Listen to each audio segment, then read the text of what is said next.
ఇప్పటివరకు మనం cell phone unlock చేయడానికి ఏదైనా నెంబర్ కానీ ప్యాటర్న్ కానీ ఉపయోగిస్తాం. ఇటీవల ఫింగర్ ప్రింట్తో కూడా మొబైల్ అన్లాక్ చేసుకునేలా టెక్నాలజీ అందుబాటులోకి వచ్చింది. ఇప్పుడు ఫింగర్ ప్రింట్తో కూడా పనిలేదు. మీ శ్వాసతోనే ఫోన్ అన్లాక్ చేయవచ్చు.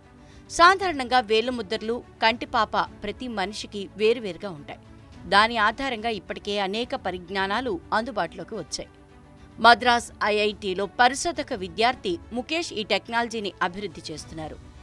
ఈ శ్వాస పరిజ్ఞానాన్ని ఆచరణాత్మక అప్లికేషన్లుగా అభివృద్ధి చేశాక సెల్ ఫోన్ అన్లాక్తో పాటు భద్రతాపరమైన కార్యకలాపాల కోసం ఉపయోగించవచ్చని ఆయన చెప్పారు.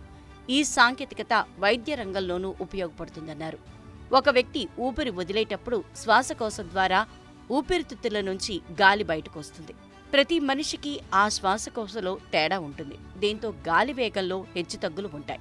దీని ఆధారంగా ఒక వ్యక్తి నుంచి మరో వ్యక్తిని వేరు చేయటం సాధ్యమవుతుందని ఈ అధ్యయనం ద్వారా తాము చూపించామని పేర్కొన్నారు. ఈ టెక్నాలజీని మరింత మెరుగుపరచడానికి తమ వద్ద కొన్ని ఆలోచనలు ఉన్నాయని తెలిపారు.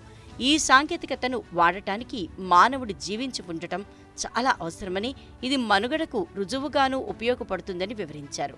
శ్వాసకోశ సమస్యలతో బాధపడే వారికి ఇన్హలేషన్ థెరపీకి కూడా ఇది సహాయపడుతుందని IIT corporate communication, applied mechanics విభాగాధిపతి మహేష్ తెలిపారు.